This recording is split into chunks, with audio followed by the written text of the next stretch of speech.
Attention! Some of the things Pasha mentions in the interview reflect only his personal opinions and thoughts.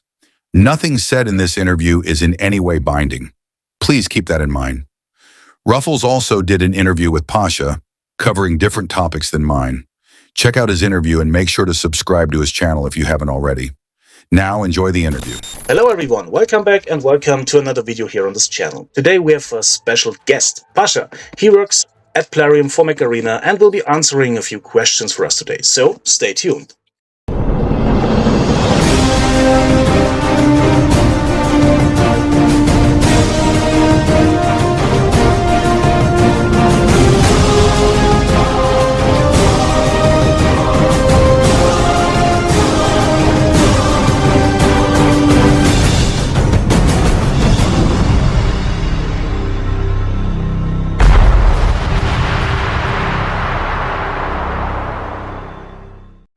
Friends, it's great to have you here. And it's great to have you here, Pasha. How are you? Hello guys, I'm doing great. Thanks for having me. Nice to meet you. Yeah. First of all, I want to thank you for taking the time to answer some questions from me and my community. My pleasure, guys. Yeah, I think it would make the most sense if you first introduce yourself to the community and explain what exactly you're responsible for. So, my name's Pasha. I'm working as a game designer on Mech Arena here in Plarium, and I am responsible for most of the content that you can see in the game, which is mechs and weapons. Right now, it used to be pilots, but we stopped doing pilots for quite some time ago. Yeah. So that's my main responsibilities, mechs and weapons. Okay. So if I don't like the design of a mech, for example, I can complain to you, yeah? That's a nice question. You can pass your concerns to us for sure, but game designers don't draw mechs. They're mostly responsible for game mechanics and stuff like that. So okay. So yeah. you're more responsible for the mechanics and not for the design, right? Yeah. Not for the visuals of the mech. I mean, we monitor these things, and I am the one who contains the vision behind that, and I can say that it's guys, I think that it sounds not like he intended to sound, and maybe the guys will change the sound or the visual appearance of the mech or the effects, but actually I'm not the one who is 100 responsible for that. We have a team of really great professionals, and the art team's responsible for the visuals, sound team's responsible for sound effects and stuff like that. I'm just the one who's responsible for mechanics, and plus keeping all the other scenes together to make it the whole picture, to make it whole. Okay, great. So how many people work on one mech, for example? Just roundabout. It might be a team of 30-40 people, I say. What? I'd say. Okay. Okay. All right. So, yeah, let's not waste any more time, as you're a busy man, I know. Let's start with a personal question. Are you ready? Yeah, sure. Go ahead. Okay. You work full-time on this game, but do you also play Mech Arena in your free time, or is it difficult to enjoy a game that you spend so many hours working on every day? That's a really, really interesting question. A short answer will be yeah, sure. Of course, I play Mech Arena, and I play it on the actual production server. I have my own account. Despite probably some of you may think I'm not having all the maxed out content. I upgraded myself and I collect the acorns and stuff like that to upgrade it. But the specifics of my work, it's like about playing the test servers more, because as you know, we have a lot of new content that's coming up like very frequently, and we have to play test it. We have to like create some new mechanics and stuff like that. And this is done on the test servers, and that's why I'm playing test servers way more than production server. And also the philosophical like aspect behind this question is when I started my journey in game design, it was like 6 years ago, probably. And one of my like leaders, mentors, managers, and nice guy, it's Vadim. Shout out to Vadim if he sees it someday. He told me that like when becoming a game designer, you stop seeing the games as you've seen them before, because it's more of a like work scene. I'm playing this or that game and no Overwatch, Apex, whatever, and you see like, well, this is done not like 100% great. This I would do better, and wow, this is a nice idea. We can think of adding something like that to Mech Arena. So it's more of a like professional approach than the regular you're playing games Yeah, thing. yeah.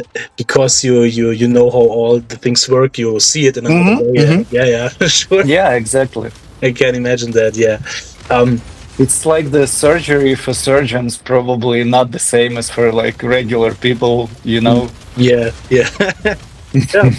But I think it's a very interesting way to see it too. No? Yeah. Yeah.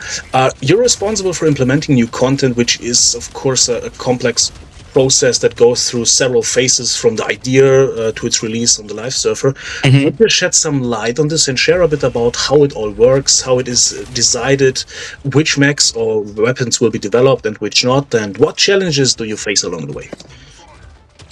Oh, I will try to answer this one in like some really short points, because speaking about this particular question may take us like a couple of hours at least, because Yeah. it's a really vast process. So in short, we have a process when we plan the mechs and weapons. Uh, Usually we do it once per half a year. So we have time where me and my colleague Sergey, shout out to Sergey, he's also working on creating mechs and weapons with me. So we take our time to sit and think on what would be the content that we'll create and release for the next half year. It would be like 2-3 mechs plus, I don't know, 6-7 weapons, something like that.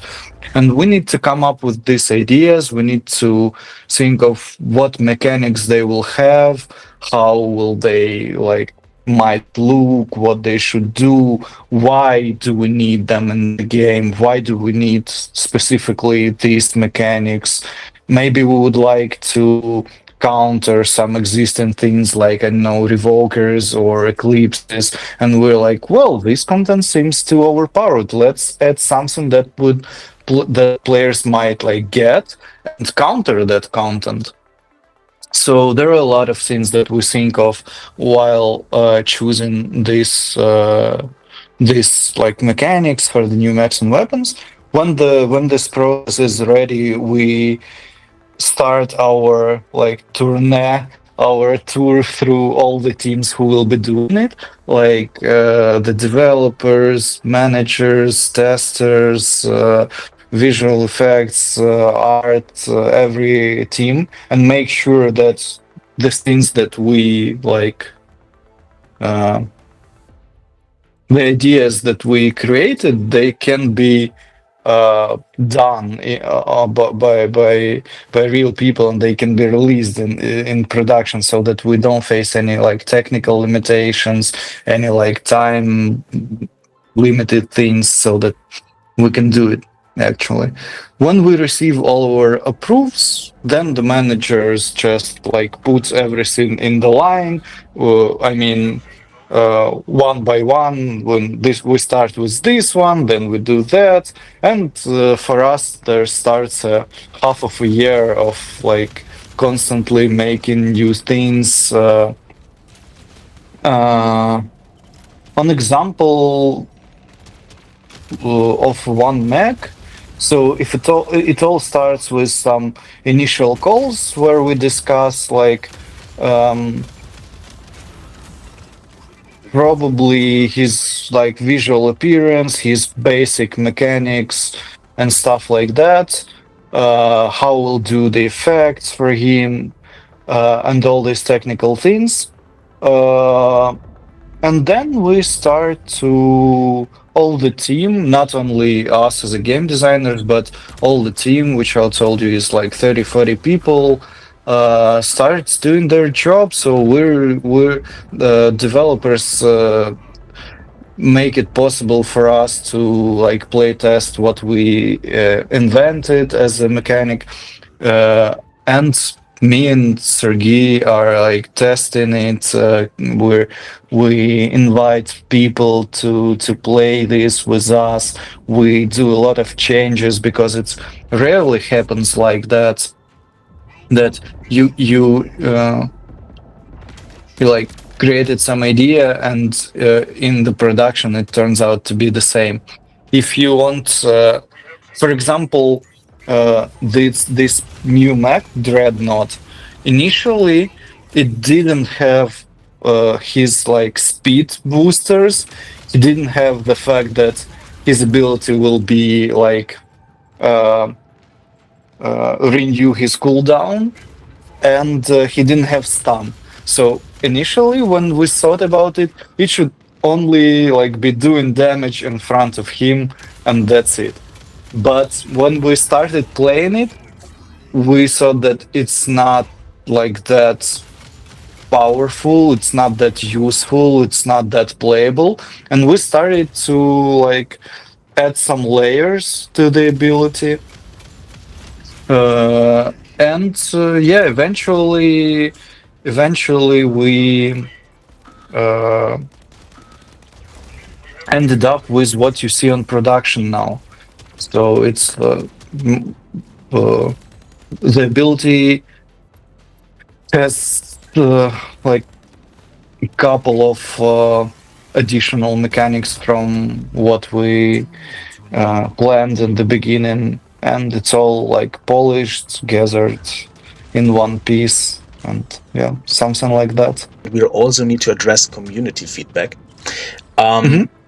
I know that many players are dissatisfied with the support because it often feels like the feedback, sometimes coming from a large portion of the player base, doesn't lead to any changes. For example, this is particularly evident when it comes to the issue of too much content and everything being labeled as legendary. So the question is, how do you handle feedback?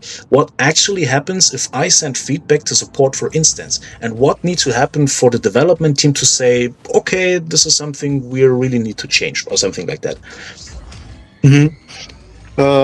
That's a really nice questions. Probably, I'm not sure that I'm like exactly the right person to answer it, because we have the guys who work with the communities and specific teams. But from my point of view, from my perspective, it looks the following way. When you give a feedback, our guys from community or support teams like receive it, then they pass this feedback to us as the developers, like in quite some time, and we have a team of people It might be like managers, designers, testers, developers, whoever is responsible for like operating with this feedback and for our following releases. And we see if first of all we see if it's like the unique, I know, complaint or suggestion, or we receive a lot of this thing. So if one person is asking us to change the way the Mac looks like, or it's like hundreds and thousands of people who ask us to I don't know, like change the description in some way because it's incorrect. So it's different things. If there are a lot of feedback like that, it's more like it receives more priority. We also look at whether it's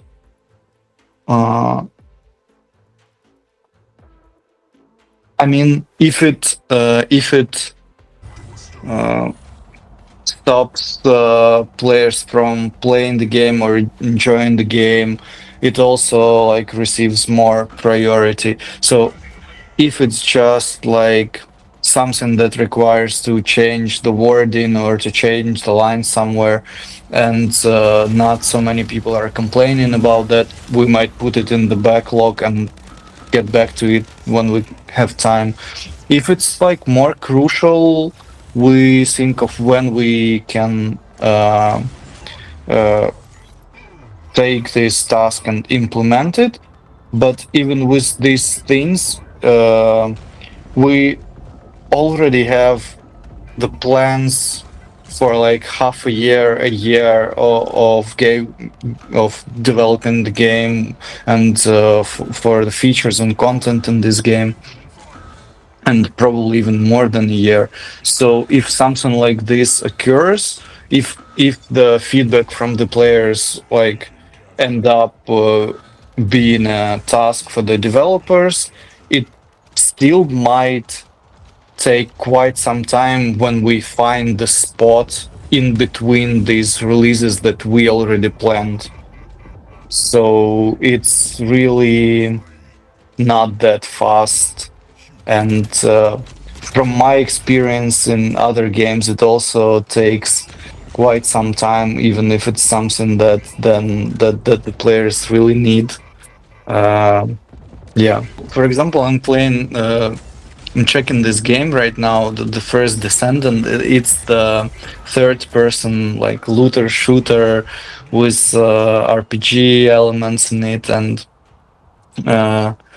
when I started playing it, there are a lot of like different characters who's running on the maps with you, and you're checking like the guy. You try to inspect him, like to see what build he's running, what weapons he's running, or whatever, and you simply don't have this option. And I left like multiple requests. I can't even understand how in the RPG game where where everything is linked on like characters, on like creating your builds, on getting the best weapons and items, you can't like inspect and see what the other players are wearing. So for me it's super weird. And the game is on the market for I know half a year or something, and they're promising that they will add this feature to the game in like half a year, or I don't know. So they told to their community, and me is their community, and I'm like, well, this is like way too long, and this is like a super important thing. But as a game designer and as a developer, I understand that even such crucial things, if they have a very tight pipeline of the things that they believe will be like more valuable, more useful to the game and to the players, they might like postpone adding this feature. So this is basically the thought process and the look from behind the curtains and how these things are operated. Yeah, I think that's the problem sometimes, because the community always complain and want to change it now. you know. Yeah, that's And that's not possible, and that they don't understand it. Yeah, they don't understand it, and that's why interviews like that are very important, in my opinion. yeah. Yeah, because they I see. agree with you 100%. And I Yeah, feel the same being a community in that game that I told you. I feel like I'm not being heard. yeah, yeah. I mean, I think that I'm proposing important things, but they're not listening to me. But yeah, it's yeah. the same here. I'm just a player too, and maybe for example, there was a bug back then when I run with my Eclipse and my ability was active. I still was affected by debuffs, and Uh-huh. after 1 week, I say, "What the heck? Change it, make it happen." Yeah, Yeah, um, bugs happen as well. yeah. Okay, I'm very curious. um, we've already talked a bit about content and how you handle feedback, but there is another topic that's really weighing on many players' minds, including mine. And yeah, Uh-huh. bugs. Right. The thing is, Mech Arena has a quite significant issue with bugs. Almost every major update introduces new bugs that sometimes have a very negative impact on gameplay, whether it's disk launcher flying in slow motion, Eclipse being affected by EMP debuffs, despite its ability being active, or Storm Dash frequently not working. These issues can be very frustrating. The real problem for the most players is that fixing these bugs often takes an enormous amount of time, and sometimes we have to wait weeks or months before certain issues are resolved. What can you say to my community about this? Maybe you can help them and me understand what's really going on behind the scenes. As for helping out, I think that the best way to make the bug be fixed faster is to send your request. I mean, like if, for example, if you know that the bug exists and maybe you have it recorded somewhere in your video, and a lot of guys in the comments say like, yeah, we don't really like it, it's a bug, but but we still got one, let's say, request from you, which is what's the best way to handle it is to pass all of your requests. I mean, like if you personally, if like a regular player thinks that that's a bug and it should be fixed, and um, it spoils the experience from the game, please press the button, send the request, like put a few sentences, describe what's going on with this, and we'll receive more complaints about that, and we will know that a lot of people are like dissatisfied with this thing, or a lot of people faced with these things, because with bugs it's not about like uh not all the player in the game has disk launcher, and not all the player like took it on put it on some specific map and on some specific Mac, and reproduce all the conditions for this bug to happen. So it's hard to know how many people actually face this bug. That's the first question. So the best way to fix it is to address it to us, like from all the players, and it will make us know that we should take it and fix it faster. And the second thing is that is those priority things that I told you before. So when the higher is the priority, the faster we will fix it, and the more complaints we receive, the higher is the priority. So this is a like interconnected and linked things. Yeah, probably that's everything that I can tell you about bugs being Okay. processed. Maybe it brings player more to tell the support about their problems and not just complaining in the in-game chat or something like that. Yeah. Because exactly, you're right. Like if 100, if one player has submitted a ticket about like disk launchers flying slow or something like that, and 100 people are complaining about that in the chat, we still see one request, let's say, and we're like, well, one guy is facing it, we can't like put 30 guys to fix it, to change the releases and stuff like that. But if all 100 people submit the request and tell us that like something's working incorrectly, then we'll see like, well, 100 guys submitted the request today that something's not working correctly, and the decisions that we will take will be completely different. We'll probably think that, yeah, well, that's much more important for them. Let's like switch our resources from this to fixing this bug. And I think that you got my point. Yeah, we are slowly coming to the end of the interview, but I still have more questions if you don't mind. Sure. Yeah, looking back at all the decisions that you have made in the game over the past few years, if you had the chance, is there anything you would do differently now? That's a really interesting question for me. I think that the short answer to it is yes, for sure. I would make a couple of things differently. I'm not sure that I will like name those things, but I think it's pretty natural for everybody. Like, let's say you know how to do something, you do it as good as you can, but in a couple of years after doing so, you know that you're like growing, your skills are growing, and you can do it better. And of course, you would like to come back on this 2-3 years back and make it better than you did before.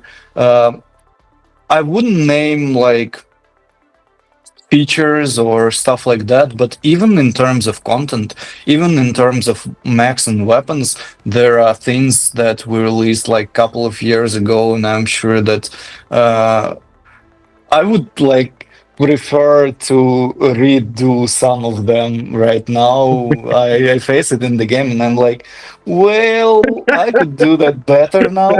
And I would like to translate that thought to everyone that I think it's pretty natural. It's like doing the like renovation in your apartment, right? So you have like this design, you put some pictures on the wall, you purchase this sofa, but in like a couple of years you see another sofa and you think, well, this would fit my apartment better. And that's like a common thing for all the humans. So for me, it's also not the exception. There are things that I would do better in content, and I wouldn't I for the features as well, but I wouldn't name those things because some other guys were working on them, and I don't feel it's like polite and correct to name them. But yeah, there are quite some things. yeah, sure. I understand what you mean. I know it. For example, if I see a video of my YouTube channel I released Exactly. 2 years ago, I think, okay. Exactly. Yeah, I know what you mean. So, thanks for your time. It was very interesting.